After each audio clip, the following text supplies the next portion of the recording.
Hello and welcome to Saddle Up with Steve and Jay. This is the Breeders' Cup preview. We did a little bit of it last week. We're going to do a little bit more of it. And I'm Steve Pollock. Welcome to the show. Our good friend, or my good friend and longtime colleague, Jay Friedlander. Jay, how have you been? I'm well, Steve. Hey, I'm sure I've got a few good friends out there in the audience. I may probably made a couple of them a few bucks once in a while. So, Lavender Love, baby, Lavender Love. They're out there. They're lining up right here for your. You got a $20 winner last week. well, thank you. Yeah, that was a nice one. And I just wanted to point out on that one, Steve, we've talked about lone F trips, lone front runner many times. And the Brisnet tools, which you and I are both familiar with, really pointed that one out. There's early pace runners, early pressers, and so forth. And Lavender Love was the only early pace runner and only had 3 races, so she figured that she had room to improve, and she certainly did. Just took that field wire to wire for our friend Richard Baltus, and yeah, it was a nice one. No, it's a very, very good pick. I think I was in that race. I think I used that horse, but I didn't put her. I believe it was a her. I didn't put her on top. So good pick. Kudos to you. Uh, Jay, first and foremost, I think most of our listeners are really tuned in to what we're going to get here. Folks, the date is actually October 31st, Friday, October 31st, which is Halloween, and Saturday, November the 1st, down at Del Mar, up at Del Mar in my case. But Jay, I'm really, really excited about this Breeders' Cup, and I'm looking forward to going over some of the previews last week. And I'm going to give some of you folks a little bit of an idea, and then Jay is going to jump in as well with what we thought with of some of these prep races. And we're going to start out with a horse that we just have to talk about, Jay, because Rebels Romance has just been nothing but outstanding, and you just wonder how long can this horse keep doing what he's doing. Did get a fairly easy lead last time, wasn't necessarily on the rail every step of the way, but Charlie Appleby gets the job done again. Rebels Romance, no surprise to either one of us, no surprise to the betters, but going forward, is this going to be a horse that you think is going to be in the picture come Del Mar? Here's the thing, Steve. I think it's going to depend on who shows up. This horse was beaten fairly handily by Callan over there, who's in the conversation for the best turf horse in the world, and it's not a long list. There's maybe 2 or 3 of them that belong there. And if that one comes over, I think Rebels Romance is going to have a hard time beating him, as he's shown. But there are plenty of big races this time of year. You've got the Arc, you've got the Japan Cup. We may or may not see Callan over here. I'd like to see him, but if he doesn't, I mean, certainly Rebels Romance is out here to run in the Breeders' Cup again. Appleby already knows he likes the American style of racing, and assuming that the competition is reasonable, I think even at 8-7, he's got a shot at that third history-making Breeders' Cup turf. It would be, Jay. One thing I will say about this horse, it's very important to me, and that is that this horse went wide every step of the way in a mile and 3/8 race against grade one competition. Now, maybe that wasn't the strongest field last year, and I think it's going to be very important if horses like the Calendega come over. But I think an incredible race to go back to when a horse runs off the rail all the way around the turns at Del Mar and just keeps on running. Now that there was a long shot that made a late run at Rebels Romance last year, but I've got to give that horse extra credit. And the one thing we're seeing when Charlie Appleby came over here, he really went through only about a 25% win clip when his horses were over here and stabled. And I'm not even sure if he was here, but boy, oh boy, when he sends a horse over here with the intention, it seems to be the intention is a little bit different to me. It's incredible how well they run. You pointed this guy out, and really, is there a better Breeders' Cup trainer? Maybe not than this guy. Agreed. Going to be All right, tough. I want to take a quick review of the next race because there was only 3 horses, and I just don't know what to do with this horse because he just has so much talent and such a beautiful looking horse. But Locked won a 3 horse race. Gosh, it's so disappointing. I know you and I texted back and forth. We were both extremely disappointed that the Woodward came up with 3 horses. Locked looked like he was beaten at the 8th pole, and he actually won fairly easily, beating Phileas Fogg, who was on in a pretty easy lead. I think Phileas Fogg is a key for me to see that horse in the Breeders' Cup, because I think that horse will be part of the pace. And if 2 or 3 or 4 of them are in there, same thing could happen that happened last year. Not sure where they're going with Phileas Fogg. I'm glad I was off of post time. But maybe that horse at a shorter distance, maybe cutting back. But of those 3 coming out, I'm not really sure what to do with Locked. Does a 3-horse race set you up? Is that horse coming back to that race that the horse ran at Santa Anita, or is that horse was that not enough competition for that horse to get it to the right level? No, I think he's set up. I think with no pace to take any starch out of Phileas Fogg, Locke just geared on him, set his sights, and ran him down. So yeah, I think Locked is fully cranked for a nice effort. The question is that nice effort good enough? Is this horse really in a class with Sovereignty? Is he in a class with Fierceness or Sierra Leone? From what I've seen, he's been pretty inconsistent. It would surprise me if he was a Breeders' Cup Classic winner coming out of this, and yet he's probably right on the fringe of just maybe half a notch below those horses. You can't throw him out. Agreed. Agreed. It's gonna be hard to put him in the one spot. It really is. And I think he needs more of an outside draw on that racetrack. We saw what happened to Fierceness from the inside at Del Mar. I don't really like those inside couple post positions, especially if it's a 14-horse field.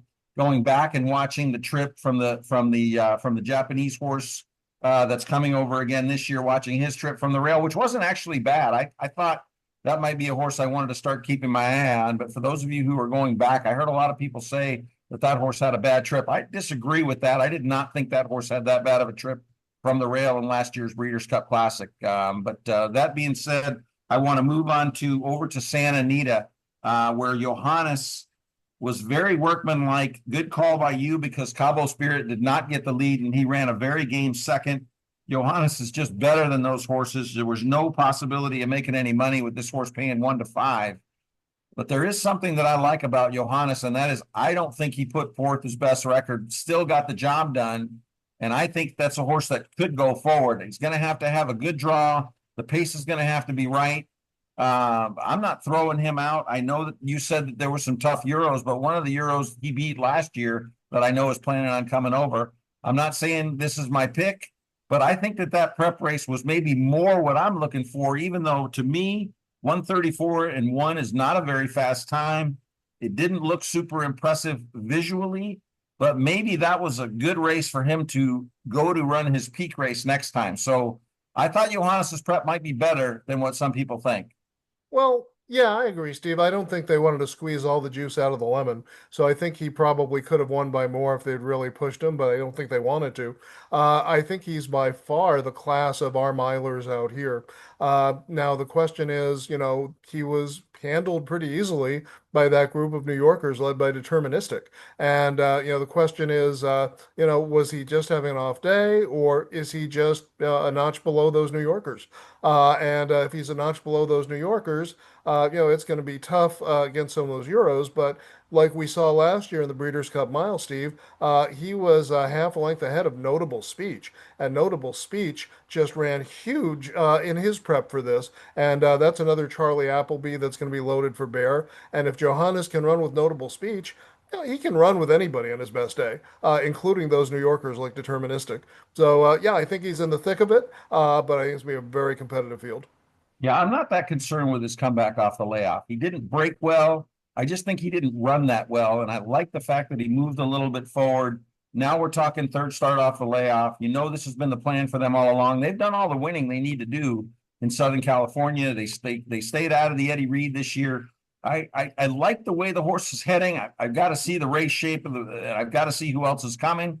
But I think that was a better prep than what most people are going to think. Now, I want to take it to the hill race. I'll tell you what, you and I did not do our best running. Your horse did finish in front of mine, but we ran 6th and 7th in an 8-horse field. I know I really liked First Piece, who got absolutely hammered, and your horse was bet as well, beyond brilliant. But neither one of them really picked up their feet. But I do want to say that Reef Runner, man, oh man, he was a horse I really thought was a good go against, because he seemed to me to be more of a 5-furlong horse. He's going to cut back out of that race and run in the Breeders' Cup Turf Sprint, I'm sure. And I got to tell you, Jay, pretty similar to Stormy Liberal in 2017. He ran big in this race down the hill, cut back. I thought it was too short for him. He got enough pace and he came and got him in the last jump and paid about 37 bucks. I'm not totally throwing Reef Runner out. What's your take on him? And obviously Armando Ayuso did one hell of a job replacing Paco Lopez, who we'll talk about here in a little bit. Yeah, yeah. I thought the main reason I didn't like Reef Runner, because I did think he was the class of that field, was I didn't like the rail draw. I didn't like The it either. Yeah, the rail last meet only played at 7%, and I thought that would do Reef Runner in. I think it would leave him with too much to do going around horses or getting trapped inside of horses. But he proved me wrong. There was enough pace to set him up, and he certainly ran past R2. I mean, if he had had first piece draw on the outside, I would have taken him on top. I think Reef Runner is a factor in the Breeders' Cup Turf Sprint. Certainly far from a favorite, though. Yeah, I've got to see who's in that race. There's a big race that we're going to talk about that's coming up Saturday at Keeneland. We're going to talk about each horse in that race is our feature race today. I also want to go to the Goodwood Stakes, and I think you said it. Either you texted me or you said it, but it really looks like Full Serrano. I mean, my goodness, he was 2.5 clear, and that mile and an eighth. I mean, I think you hit it right on the head, Jay. This horse is the miler, and I think he'll be heading toward the Breeders' Cup Mile. And if he's in the Breeders' Cup Classic, there's going to be some other pace in there, and I don't know. I think he'd be a long shot in there, and he would really need a good pace scenario in there for me.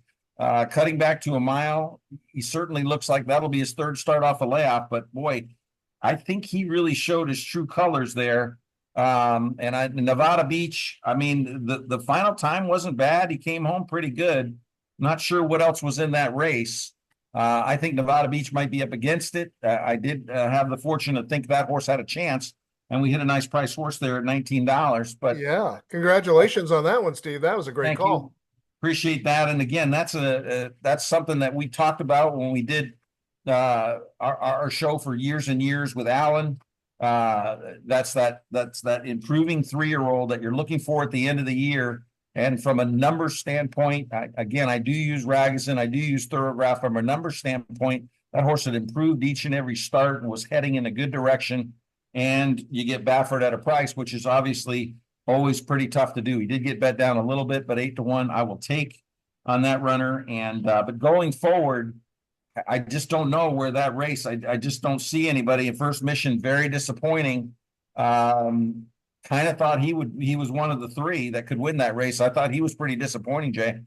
Yeah, I mean, First Mission showed nothing. Yeah, huge disappointment. In terms of the two big runners we're talking about there, yeah, Full Serrano, I mean, he can get a mile and a quarter. I mean, he showed that in Pacific Classic, but can he win at a mile and a quarter? And especially, can he win at a mile and a quarter against the best dirt horses in the Yeah, world? that's the problem. I would have to say no. I think they tried, and I'm right now. Look, he didn't even get a mile and an eighth, let alone a mile and a Right. quarter. So, Absolutely. so yeah, I think as far as the Breeders' Cup goes, I think it would be foolhardy to send him in the Classic. I think he tries to, get a second Breeders' Cup Dirt Mile trophy, and yeah, I think he's gonna, excel in that race, and he'll be one of the favorites there, and deservedly so. As far as Nevada Beach, with Nisos not going to be ready for the Classic, he might be ready for the mile, depending on how he recovers from the bruise. He might have to limit himself to the sprint. It just depends how far Bob can leg him off. So right now, Nevada Beach is the best Baffert prospect right now for the Classic. And the question is, can he win it? Well, I'll say this, Steve. I didn't think his numbers, merited any kind of favoritism in the last race in the Goodwood. But he was improving. I didn't think he had the numbers to win the race. I didn't think his numbers met up with Full Serrano or First Mission, but he was going forward. He was accelerating, as you said. He was getting better. And I think, this is only going to be his fifth race. I think he's going to continue to get better. Could that better be enough where he beats these other horses, Sierra Leone, Fierceness, Sovereignty? It's a tall order, but it's hard to say where the ceiling is going to be on Nevada Beach. We haven't seen it yet. Yeah, I'm going back in the Breeders' Cup, and it's funny that you mentioned that because there was one horse that I circled that I remember from the late D. Wayne Lucas. that he had that won at Gulfstream Park. And he kind of reminded me of that horse. And I think I wrote it down somewhere here. You know, it was Cat Thief. Okay. And, 40 plus years, maybe Proud Truth. I would say those two. Proud Truth won the second Breeders' Cup ever for those of you who weren't old enough to be around then. But I remember when Proud Truth won. And numbers wise, he was nowhere near the top horses in there. In fact, a horse named Gate Dancer I thought was going to win that race, and he did not. Because this 3-year-old was on that kind of improving pattern. And obviously, this horse does have the kind of trainer that Cat Thief had, because Cat Thief was a D. Wayne Lucas. But I think this is an up year. I think there are really some good horses in the classic. You never want to throw out an improving 3-year-old like that. But to me, this horse is getting better. And I think you're right on that. But I think this is going to be a pretty loaded classic, and might be a little bit more than what he can stomach. There are two other horses that I have to mention that ran the very next day. And they're actually both Bob Baffert horses. One is Cavallari, and that was in the Zenyatta Stakes. And Jay, I'm sure you saw the start of that race. She threw her head. She left 5 lengths behind the field, and she finished fuller run and actually got the win. And they ran 142 and change in that race. It was not a slowly won race for a horse that I thought lost a few lengths at least at the break. And she's always had talent. I think that was an incredible race that she ran. And I think she's really worth keeping an eye out for in the Breeders' Cup Distaff come the first Saturday in November. Yeah, agreed. I mean, she'd been off the long layoff, and in the meantime, Richie had improved her numbers to the point where she had, it looked like she might have developed past Cavallari, because Cavallari didn't have a bris number bigger than something in the 90s, and Richie had a couple of triple-digit ones. But it looks like off the layoff, Bob just trained Cavallari, and she was improving right along with Richie, even though Richie, had better numbers on paper, and this is now 5 for Cavallari. I think she'll be formidable in the Breeders' Cup Distaff. She's going to take some beating. Yeah, I wonder if I'm not 100% sure who all is going to come. We know we're going to see what is that? The Spinster. Is that going to be Sunday at Keeneland? Yeah, I believe Uh, so. yeah, and we're going to see the last year's champ and horse of the year in there. And again, she's only lost one time this year. I still feel like she's very beatable in there. And I don't know if you can get value on a horse like Cavallari. Maybe she'll only be 3 or 4 to 1. And Bob Baffert has never, can you believe that? Never won the distaff. At all of his No, blades, never really? won the distaff. Yeah, Did not know it's hard that. to believe. It's had some huge seconds, horses that ran out of their mind and ran second, including at Del Mar. I think the second Breeders' Cup that we ran at Del Mar, but Yeah. certainly going to be one to look at. And then I tell you what, I'm going to top it off with a horse that, man, if you run any better than this horse ran last time, it was the Sprint Championship. It was Imagination. I had the horses that ran second and third in there, and another horse that did not fire in there. That was a long shot that I thought had a chance, and I had those 3 going in the pick 4 that I really liked that day. Imagination came in, got hammered at the break, really bumped hard. And one of the things that I always say about Santa Anita, you don't want to be wide all the way around the turn. And that's exactly what this horse did and was able to win. So I'm sure the Thoroughgraph and Ragozin numbers are going to come back a lot better than the Brisnet numbers come back. That was incredibly impressive. Imagination, another Baffert that I think has to be really, really taken seriously, beating Dr. Vinkman, who never draws well. It's unbelievable. This horse can't keep drawing the rail, Jay.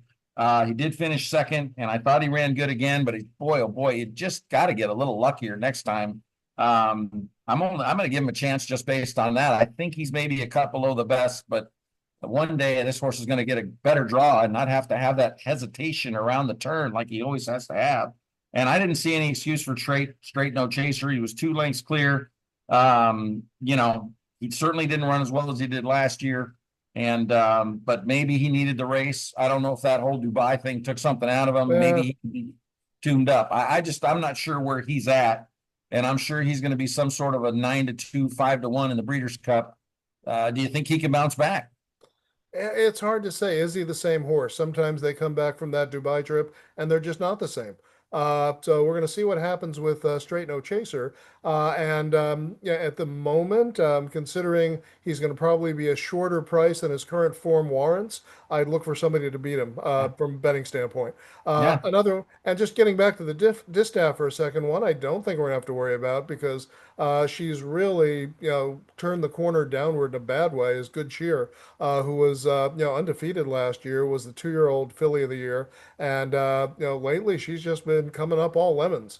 I don't know what happened, but her form. I mean, she was in the money last race, but that dominant filly we saw just isn't there, and there's no Dubai trip to blame on that one. Sometimes a horse will peak at age 2. And that might be the case with Good Cheer, but I'm not too worried about her this time. well, I would give her one more shot to come back at 4, because sometimes they go over the top, and you can give them a freshener. I would completely agree with you. I don't think she's going to win the Breeders' Cup Distaff this year, but I would certainly be interested to see what she could do. Give her a long layoff, maybe 3 months, if that's a long layoff to you, and then maybe restart the training there. I wouldn't totally give up on that horse because she's obviously has some talent. She just hasn't really shown it in her last few. Yeah, well, with a filly especially, I mean, because they can only pop out one baby a year. It's not like a stallion where they can cover, 100 of them. You certainly want to give her every chance to make some money on the track. So, yeah, I'd like to see what happens with her. And maybe she'll run better in the Breeders' Cup once if you just hit the money in the Breeders' Cup Distaff, that's an accomplishment, getting some black type in that.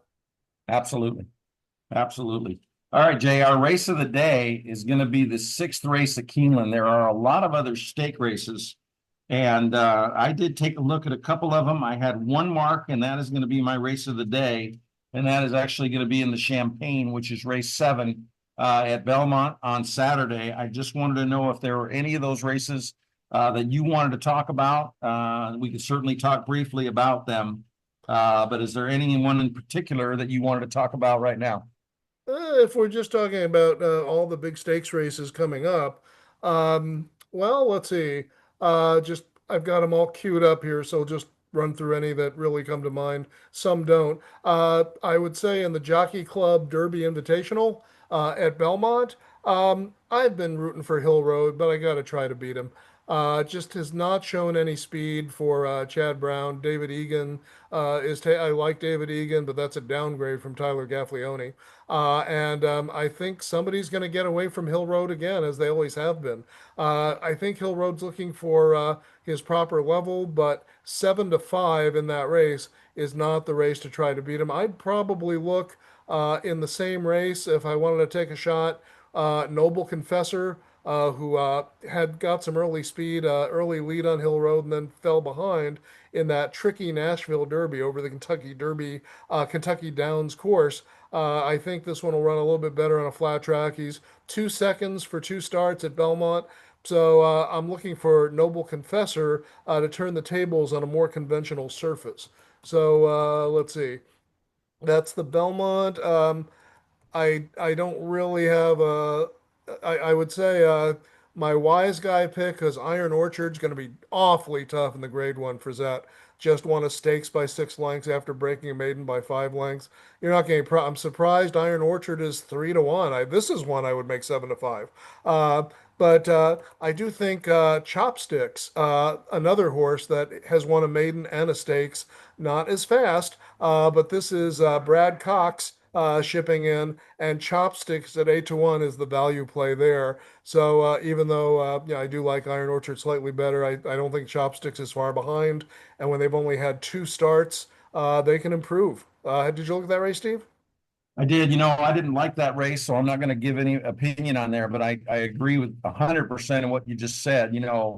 In years past, last 5 years really changed. These 2-year-olds had a lot more races coming into these. And now we've only got 2 starts coming into the Breeders' Cup Prep. Some of these only have one, and it's a different ball game. These 2-year-olds, if you haven't made the adjustments, you really need to. And I'm going to do that in race 7, the Champagne, which is going to be my race of the day today. But it really is something. Now I think you really need to take a different look at these 2-year-olds. It's kind of been evolving the last 4 or 5 years, that these trainers are coming in with less starts. And we're seeing a little bit of volatility in these races and seeing some prices. And horses like a Fierceness, who won a couple of years ago, that was overlooked at 15-1 off of one bad race and had one maiden win. And then boom, this horse improves. And obviously we know how good that horse has gotten and was at that time. So a little bit of a different game in these 2-year-old races. And maybe we could take advantage of that in the 7th. Jay, how about the Saturday card at Keeneland? A pretty loaded card. We're gonna go to race 6. Why don't we go to race 6 first? We're gonna do the horse by horse this early, huh? Okay, let's do it. Let's do that, and then afterward, if there's anything after that race 7, 8, 9, or 10 that you want to talk about, we can do that. But let's take a look at this Woodford. This is always one of the better races of the year. A little shorter field than what we normally get. This one can get 12 horses in it, I think, with regularity. But I think a pretty good race. The Woodford is a grade 2. It's 5.5 furlongs. The sun is going to be out. The rails are not going to be out. And we've got a field of 9. I'm going to take over. I'm going to start with the one horse in here, Arrest Me Red. And I will tell you that for a 7-year-old horse, couldn't have better connections. I really like this rider, Lon Machado. I did watch Turf play very carefully last year, and we'll do that again this year as being a track that I'm really getting fond of, because I think it's a track that's a little bit old school. And we're seeing some prices, but I didn't think anybody rode better than that guy, and really, really impressed me. But I think what's going to be the downfall for Arrest Me Red, who I think is a legitimate contender in here. I know we went against the rail last week, and it did not prove a good thing, but I'm going to do it again here. I think Arrest Me Red is a contender, but I am going to try to beat that horse with the rail draw. Yeah, definitely a contender. Looks like Arrest Me Red done most of his damage in easier races and allowance races, in ungraded overnight stakes like the Big Daddy. When this one's running graded stakes, has usually fallen a little bit short, and that was the case last time in the Turf Sprint, and where does not quite have, I think, the speed to go with these early. Did make a run at the end, but it was too little, too late. And I don't think the rail draw helps a late runner like this at all. Arrest Me Red, maybe somewhere in the superfecta or high 5, but not on my win end. We'll look at the number 2 horse, World Record. And World Record is one of the favorites in here at 7-2.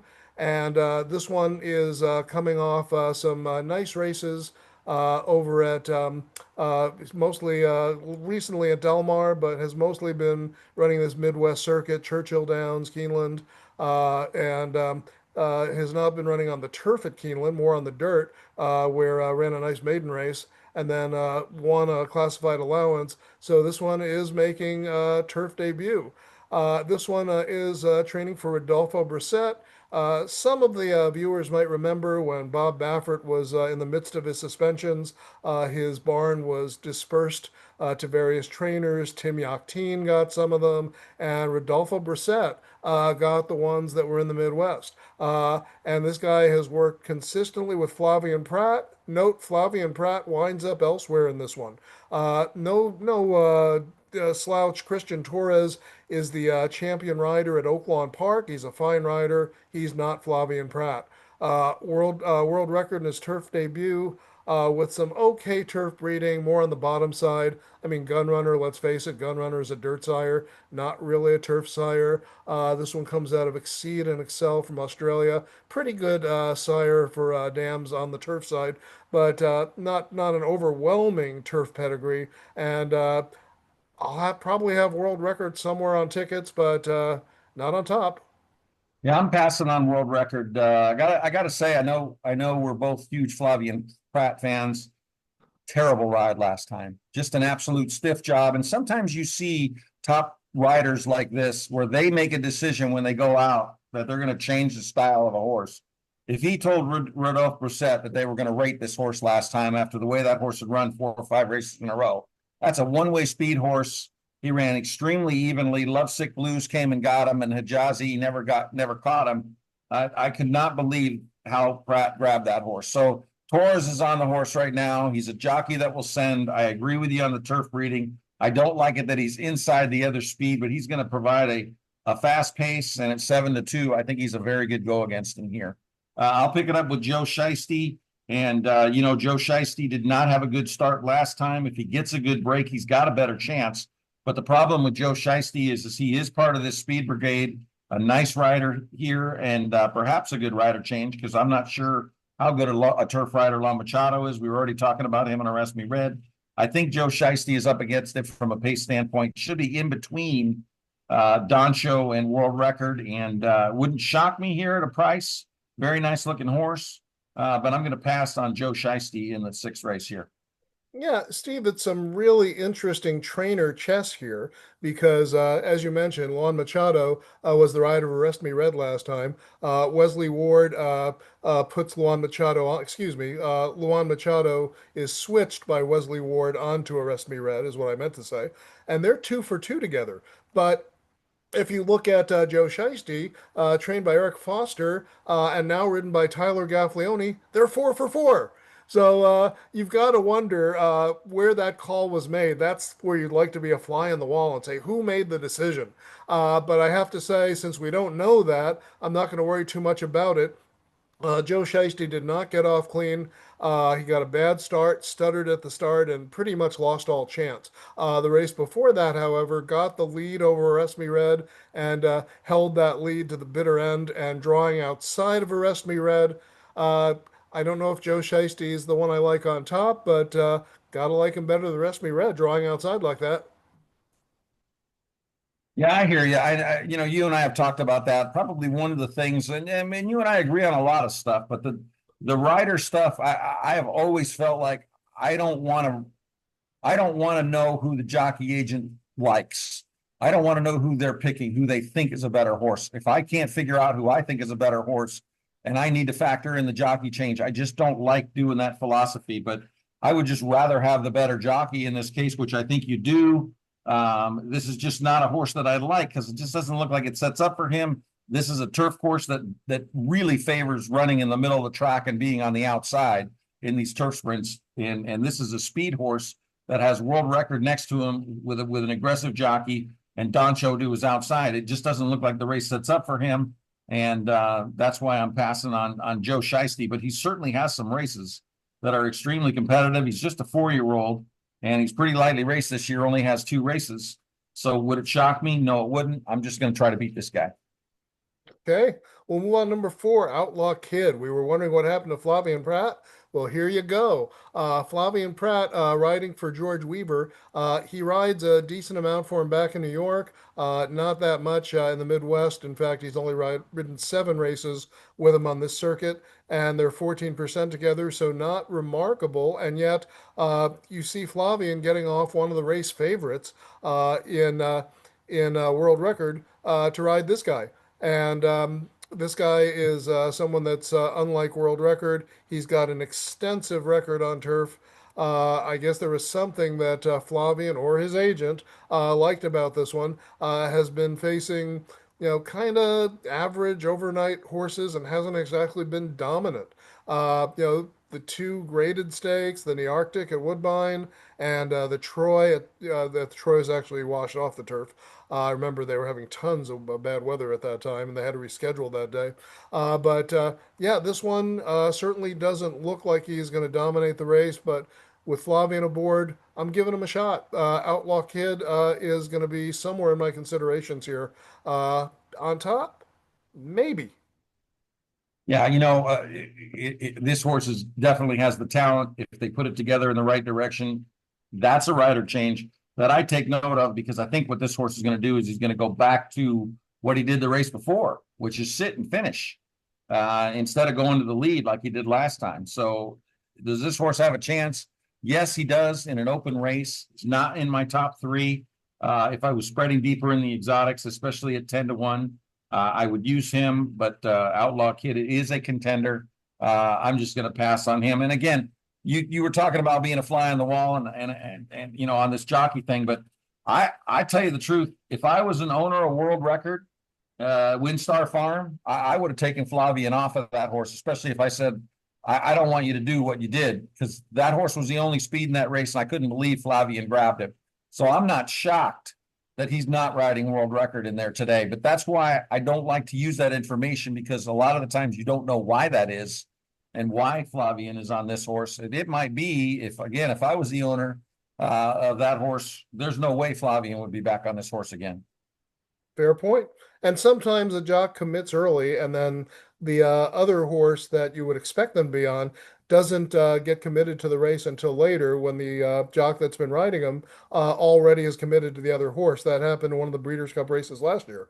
And with one of the prominent jocks, I'd have to think about it now, but it just, I remember they were interviewing him in the post parade. It's like, no, that's not what happened. Yeah, sometimes we're fooled by that. I always like the intrigue, but yeah, you've got a point, Steve. That was definitely not the A ride we expect from Flavian. What do you think of the favorite here, Doncho? Well, I just think he's going to have pace pressure. I mean, this is a horse that is a one-way speed horse. He's had 3 starts on the turf. The first start that he made, he got beat by No Nate Hudson, who's a closer, and got beat by 8 lengths. He went 44 and he went real fast to the half. Why wouldn't he do that again? I mean, when he cleared the last 2, he lasted. It's Jose. It's a great rider on this horse. Love the rider switch. Just looks like a beatable 3-1 basing it all on pace. I'm going to play against this horse because I think a closer is going to win this race. No play on Doncho for me, but it's another one, Jay, in a pretty competitive race. It wouldn't shock me if he won. I'm just going to play against him at 3-1. Yeah, I agree, Steve. I don't know that he gets to the front versus Joe Shiesty. Joe Shiesty's inside. I think Tyler almost has to send. And I think Doncho might be, breathing down his neck. I don't know that he gets the lead. I mean, this one in an optional claimer, okay, to be fair, that was on dirt, but 14 lengths behind. But then an allowance race right here over this course, that's the race you just noted behind No Nay Hudson, finished well back, and this is a grade 2. Just won a turf sprint, the DeHaas at Colonial Downs, so he's certainly in good form for this, third off the layoff. But this seems like it might be slightly ambitious, and I don't see the 3-1 favorite. I gotta say, I don't know what the hell the winemaker was doing here. This should Yeah. not this should not be the favorite, even if it's a mild 3-1 favorite. Jay, I'm in It's agreement with you there, and I did watch the tape on that Colonial race, and I got to tell you, if they went 2 more feet, he was losing that race. Now the horse that did run second to him did come back to win, Yeah. so you can give him props there. But that was a pretty easy trip. He saved every inch.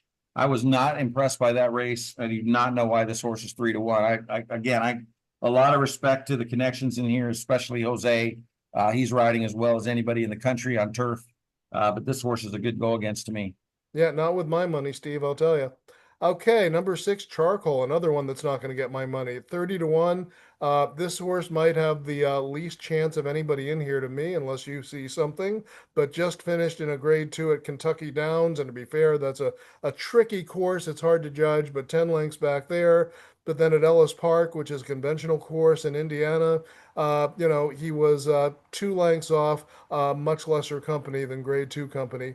And then in another overnight stakes at Churchill, just was really not a factor. That one was off a layoff, so give him an excuse there. I just think Charcoal is just overmatched here. I just don't see this being a graded stakes horse, at least not anymore at age 9. Yeah, a few years ago, I seem to remember this horse had a couple of nice races, but I think he's over the top for this kind of competition. But then he's a 9-year-old gelding. I mean, it's not like you're losing breeding seasons.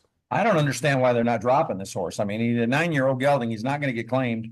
You find a high level claimer. This horse can still run a little bit. The race 3 back wasn't terrible, but Coppola's been having all sorts of trouble this year. The only race he won was that race at Indiana, and he's been getting run over by these horses on easy leads. So I don't think Coppola is in the same level of some of these other horses. So for me, this horse is a pass.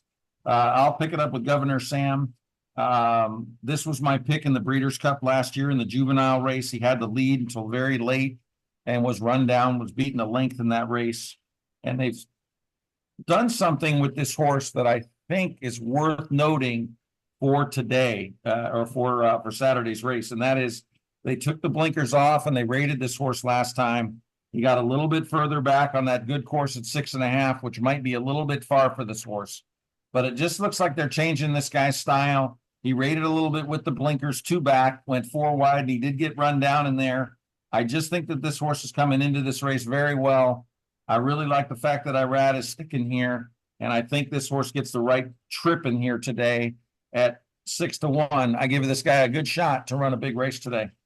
Yeah, I mean, he was certainly a pretty impressive juvenile, winning his first four races and then third at a price in the Breeders' Cup Juvenile Turf Sprint. Coming back as a 3-year-old, hasn't shown quite that intensity, but the last three races, three graded stakes races, winning one and prominent in two others, including the $2 million Grade 1 Franklin Simpson last time. This one seems to be really approaching his best now. So definitely a formidable contender here. Irad sticks, gotta like that. And then we'll look at number 8 here, Kadem. Kadem from Charlie Hills overseas.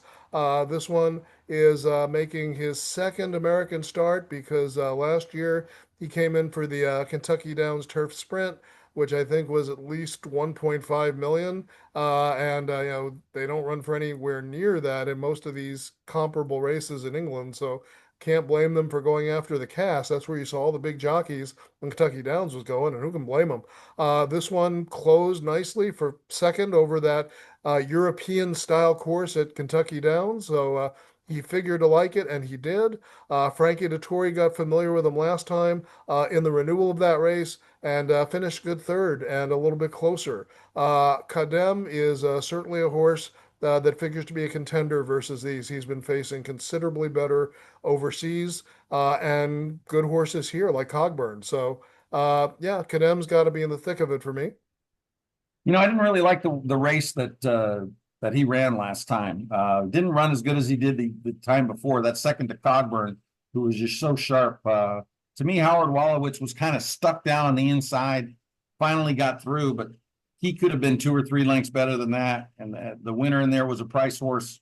I didn't love the race. He's 9, second off a layoff. He's only 4-1 in here.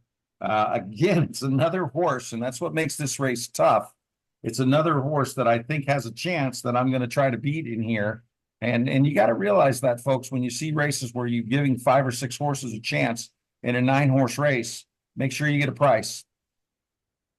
Yeah, absolutely. And I guess we've got one more, Steve. Yeah, Script is pretty darn good right now. The race at Churchill, he got sandwiched at the start. The race 2 back. Pretty darn good race on tape, and I liked his effort at Kentucky Downs. And then when I went back and I watched the Churchill Downs race before that, and I saw the trouble, and it just looks like maybe later in this horse's career, this horse is 6-year-old, but they got this horse back on the turf, and he got good again. We see that from time to time. He's still pretty lightly raced this year. I don't really see why he's 20-1. I like being outside on this turf course. I think JR is a great long shot turf rider on this kind of a horse that'll keep in the clear. I give Script a shot. Yeah, Steve. Yeah, that triple digit 100 speed figure is the best speed figure in this field. And that came over that tricky Kentucky Downs course. He's 1 for 3 here. He's drawn some blood at Keeneland. So I don't know if I think Script's got a chance to win. I'm not quite as high as you are, but I think at 20-1, he should be on everybody's trifecta ticket. I think he's got a shot for a piece of the pie. I agree. All right, you want to wrap it up? You want me to go 1, 2, 3? I'll go first. Yeah, go for it, Steve. All right, I'm going to go with third. Despite the rail draw, Arrest Me Red looks like he's going to fire, and I think he gets the pace set up in here. I'm going to put him in third. The horse we just mentioned, the long shot, the number 9 horse Script, is a long shot that I think has a good chance in there. I'm going to play him in the second spot, and then I'm going to go with the 7 Governor Sam. I think it's it's not necessarily the third start or second start. It's the third start that they really have started to rate this horse. So with blinkers coming off last time, it's second time blinkers off. I see some improvement, and I really see a good trip coming. I think he has a little bit more speed than either of the outside 2 horses. He's going to really be in a good spot and get first run, I believe, on those speed horses on the inside. So I'm going to go with the 7 Governor Sam. It's the 7 with the 9 with the 1. in the sixth race at Keeneland. Okay, as much as I hate to leave script off, because I think you can, this is a really contentious race, and you can only go with three. And my third horse is going to be who I think is the speed of field, number three, Joe Shiesty. I think he gets off cleanly this time under Tyler Gaffalione, who again is 4 for 4 with Eric Foster. I think this one takes the lead away from Doncho, and frankly, I don't think Doncho heads him. I think Doncho is going to be chasing him. I think Doncho will be right in the catbird seat, and he's going to fall back. I don't think he can keep up with Joe Shiesty. So then when Joe Shiesty turns for home with the lead, who's going to be behind him? Well, I think Governor Sam's going to be very close. Governor Sam is an early presser. He's one that I think will probably be somewhere around the third position with a rad. And I think I think how well Governor Sam does will depend on whether Doncho and Joe Shiesty hook up to a great degree. Governor Sam might move by them very easily, but if Joe Shiesty gets a demonstrable lead and Doncho isn't tiring him out, Joe Shiesty could be around longer than most people think. I like Governor Sam second, but my first horse, it's a mild surprise here, but gotta love that improvement from Flavian Pratt that you're going to see on Outlaw Kid. I think he's going to put him into another dimension here. And I just think that Outlaw Kid at 10 to 1 is too good a value not to put on top. He's not going to be a single in the pick four, anything like that. But to win this race, I'm going with number 4, Outlaw Kid.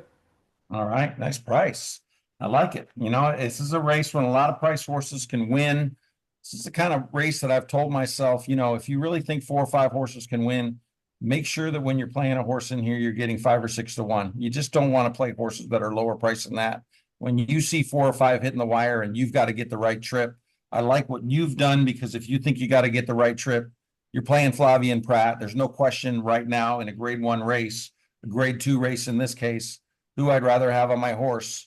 Will you get that kind of a price? I'm not sure, but I think you'll get at least 8 to 1 on this horse, and that makes for a good enough play for me in here. And again, I've got Irad. I think we're both going to get good trips.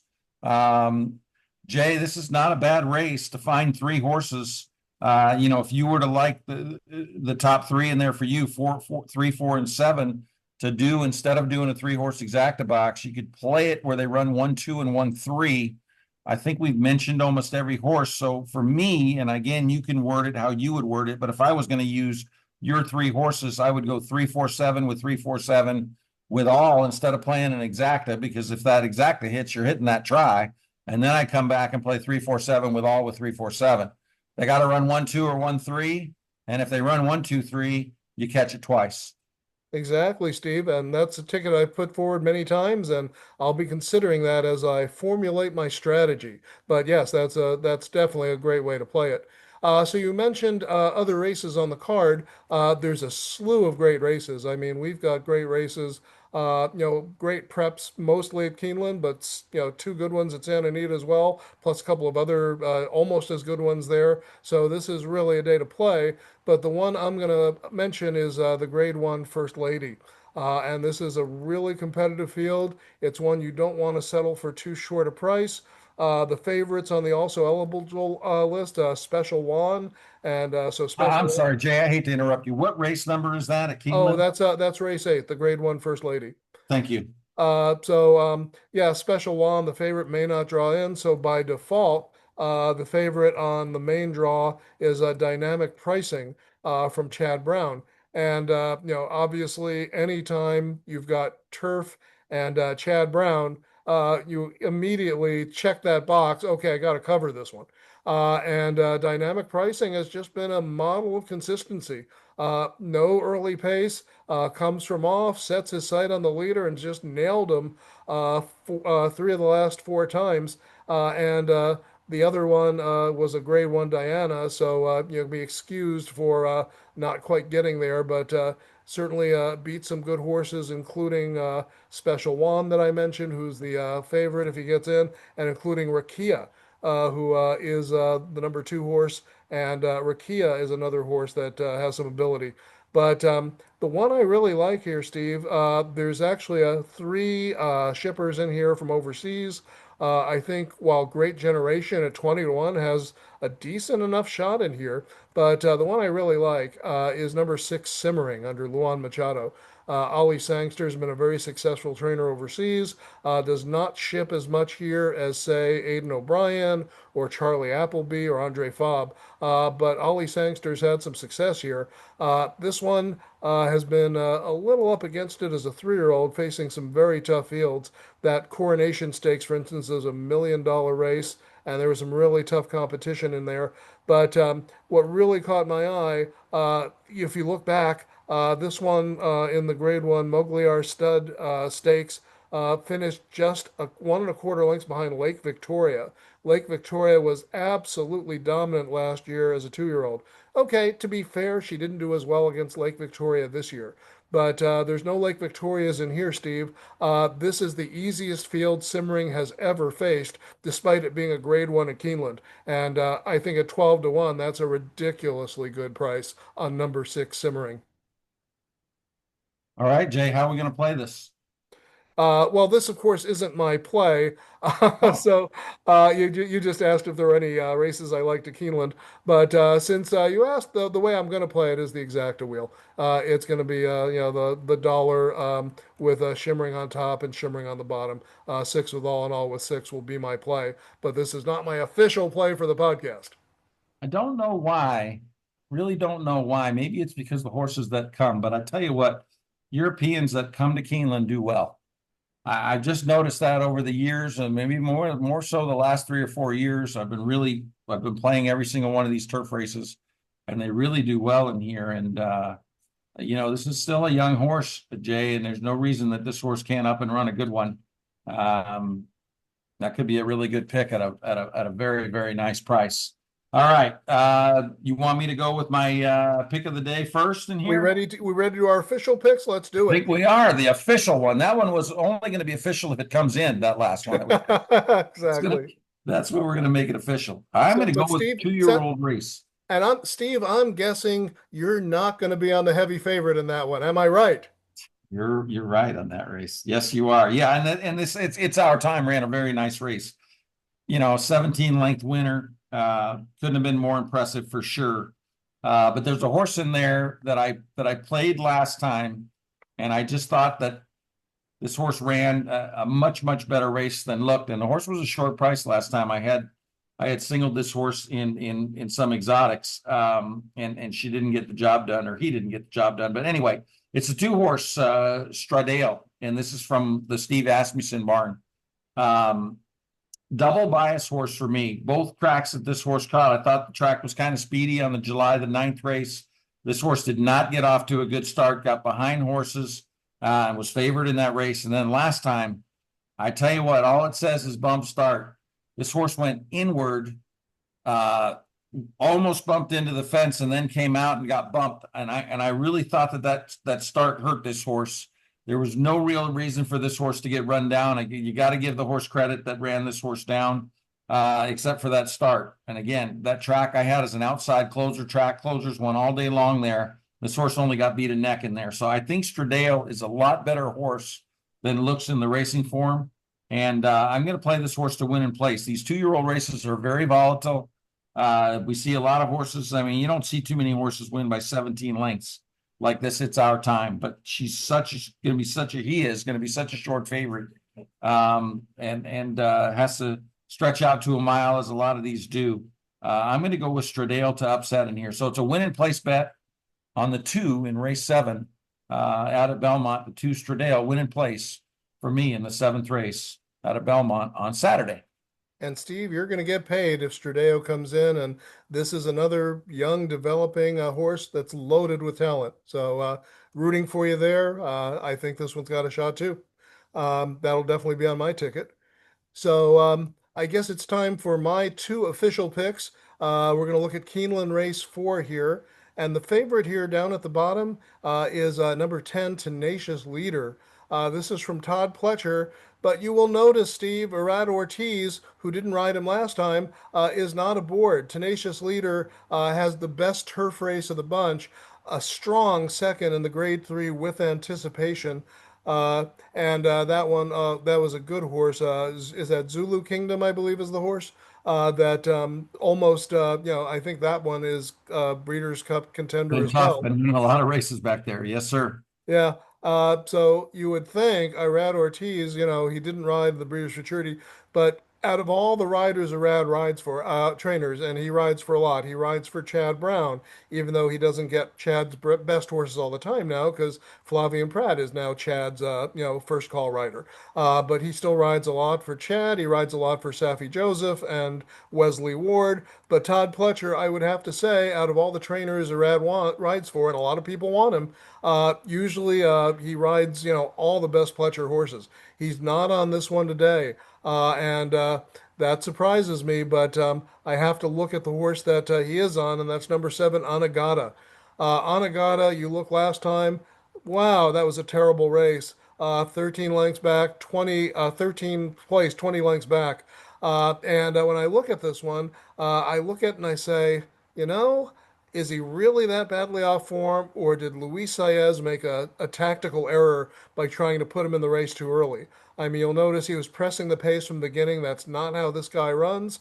He generally rides very patiently, and Luis Saez rode him that way once. But yeah, certainly running in that big $2 million race, he just had nothing left. So I'm going to say he's not off form, that it was a bad ride by Luis Saez, and now you go to the premier rider in the country when you combine dirt and turf. This one's actually a little more accomplished when you want to look at the quality of races, because this one was 2 lengths off in the Grade 2 Secretariat. And that was, that's on the big Arlington Million card. I just think Anagata is the most accomplished horse in the race, and he is a steal, Steve, at 12 to 1. So it's Anagata on top for me. Nice win and place bet on Anagata, and we are going to play a trifecta here. And we're going to use, in addition to the horse I mentioned down at the bottom, Tenacious Leader, we're going to use 2 others here. We're going to use number 2, Atlal. It's easy for me to say. Coming off a nice maiden win over that tricky course, and you get Frankie Dettori. And we're also going to use number 5, States Right. He's the prime power horse in the Briss ratings. Really consistent type, is always right there, and is a very, very fair 8 to 1. Yeah, I'm not crazy about losing Jose Ortiz, but I'll live with that. I'm not picking him to win. I'm picking him to be part of the trifecta. And I think Sherry DeVoe, with these beaten favorites, is 66% in the money. So I do think States' Rights has a chance to do that. And let me see. Do we want to use Jose? It just got me thinking here. Let me just see who Jose's aboard before I give out the try. Uh, Jose did not. Oh, Jose's on McVeigh at 3 to 1. Oh, what the heck? 15 to 1 on McVeigh. We're going to throw McVeigh in there too. So here's the bet, Steve. The trifecta is number 5. How do you pronounce that name again? No, I'm sorry. Give me a second here. Okay, that's number 7, Anagata. Okay, so we're going to play it like so. Here's the ticket. We're going to play a 7 with 2, 3, 5, 10 with all. And then we'll go back and play my best picks a second time, and that way we have it twice if I'm right. 7 with 2, 3, 5, 10, with 2, 3, 5, 10, and then the 2 savers, 2, 3, 5, 10, with 7 with 2, 3, 5, 10, and 2, 3, 5, 10 with 2, 3, 5, 10 with number 7, Anagata. I think he's going to run a big race today. We'll see if it's big enough. All right, that's what I like to hear. I like big price horses, and I never mind a big, a real bad running line. Most players, not the good players, most players will throw those horses out automatically. You're just too afraid to give an excuse to a horse for one bad effort, and I think you've got reasons for this horse to bounce back, but most importantly, you're going to get a price, Jay. That's what I like. So let's see if we can't get a couple of those runners to fire. Jay, I want to mention our sponsor, Casino House Parties. They've been great to us. CasinoHouseParties.com. Check it out. You want to have a party at your house? Blackjack, roulette, craps, let it ride, poker. They'll have professional dealers and tables come right to your house, And if you use the code saddle up 50, saddle up 50, you'll get $50 off your first booking. Jay, so casino house parties. And one more thing before we wrap it up, we wanted to mention Paco Lopez, who we've been talking about a lot over the years. Just a terrific rider, but a very aggressive rider. Got a big suspension. I think there's a lot of talk about it maybe being too big of a suspension. But Jay, want to get your thoughts on that, as we're not going to see Paco Lopez, not Paco Gonzalez, Paco Lopez for quite some time. Yeah, well, he was kind of on double secret probation, as they said in Animal House. He'd had a couple of, I think it was 6 to 8 weeks before, for hitting a horse across the face. That really did not do the sport well. We've had our issues in the past, and whether that was accidental or not, most people didn't think it was. That's certainly something you can't do. So when he, did another whip violation, which under normal circumstances would not be that extreme, I think they just wanted to say we're going to make an example of this guy. Do I think it's too long? Yeah, I think half of that would have probably been more than sufficient, but they're just trying to show no exceptions, no mercy. Oh boy, I mean, I got to tell you, I love betting Paco. I really do. I've been playing the Florida circuit in the winter for quite some time. I mean, 2 years ago, he gave Irad Ortiz a run for the jockey title, riding horses that were a minimum of 5-1 when Ortiz was riding every 8-5 shot, and he almost beat him. He's just a magnificent rider. But I got to tell you, when you see him he came to Del Mar and he won on that horse that we were talking about that won down the hill, that ran second in that race, or he actually got DQ'd over at Del Mar. And I had a lot of people that said he shouldn't have gotten disqualified at Del Mar that day, but he comes right out of the gate and he just buries 3 horses. And that's what he does. I mean, he's a little bit of a bulldozer out there. He and Irad are going to definitely end up in fisticuffs one day. And because they just seem to ride very similarly. He's incredibly talented, a very good rider, and he has a ton of wins. But I don't know. I don't know. I don't know all the details, but I'm not surprised that he got a very long suspension. And I think it had to do a little bit more with his history than this incident. But disappointed from my standpoint, because when he's on a price horse in that South Florida meeting, he's not going to be there because he's going to be out for 6 months. I really like taking a second or third look at his horse, but Paco Gonzalez, long suspension, already started serving it, and we will not see him until maybe late in the spring. Yeah, Paco Lopez, I'm sure you meant to say. I keep Uh, saying Paco Gonzalez was a terrific trainer, BNBN, and all yeah, these great horses. I think he trained Chris McCarron's last mount ever, but I keep saying Gonzalez, Paco historic. Lopez. Yeah. And now, Steve, but before we close the show, we've got my Santa Anita pick. And Oh, uh, beautiful! and we're going to look at race 10 here, and And we're this going to see is if we can knock. Saturday. What's that? It's on Saturday as well. Both Beautiful. all three of the picks I gave out are on Saturday. And because I always do a card every Saturday, the other days are, catch as can. So, yeah, typically when I do the podcast picks, they're going to be on a Saturday. We're going to try to knock off the favorite here, number 2, Twilight Delight. Just ran a decent race at Kentucky Downs, pressed the pace and then caved a little bit later, and then finished 5 lengths behind. This is a maiden race, should be much easier, but he is stuck on the rail. Not crazy about horses stuck on the rail. I don't mind it quite as much at 5.5 furlongs as I do on the turf, but I'm still not crazy about being on the rail at any sprints on the Santa Anita turf course, at least till it starts playing differently. So we're going to try to knock him off. And the one I like is a first-time turfer, Steve. And down at the bottom, that's number 8, Baccio. Baccio is shipped out here by Wesley Ward. Wesley Ward dominates meets back east, especially this Keeneland meet. In fact, anytime you see a field of a bunch of first-time starters and you see one that's like 2-1, 5-2, it's almost always Wesley Ward. That's how dominant he is back there. He's like Bob Baffert at Keeneland, and the only reason he's not as dominant out here is because he rarely ships. This is his only horse out here today, and it's expensive to ship out here. That's one of the reasons why our horse population is as small as it is. But Baccio, nice win, first time on the dirt at Monmouth Park. And now this one switches here where he's got a lot of signals that he's going to do well on turf. Decent turf breeding on both sides, especially on the bottom from a Cantheros mare. And this one gets Juan Hernandez, the leading jock aboard. This one, has barely been headed. Made the lead very quickly last time. Loses Frankie Dettori, who's out of Keeneland, but you certainly can't complain about Juan Hernandez. He's one of our top three turf riders. I put him a little bit below Rispoli on the turf, but still he's certainly if that guy's number one, then Hernandez and Barrios are 1A and 1B. You can throw a blanket over the three of them as far as I'm concerned. I just think Baccio has the right style for this. He's beautifully drawn outside. I certainly don't want to be in the rail. I love being number eight.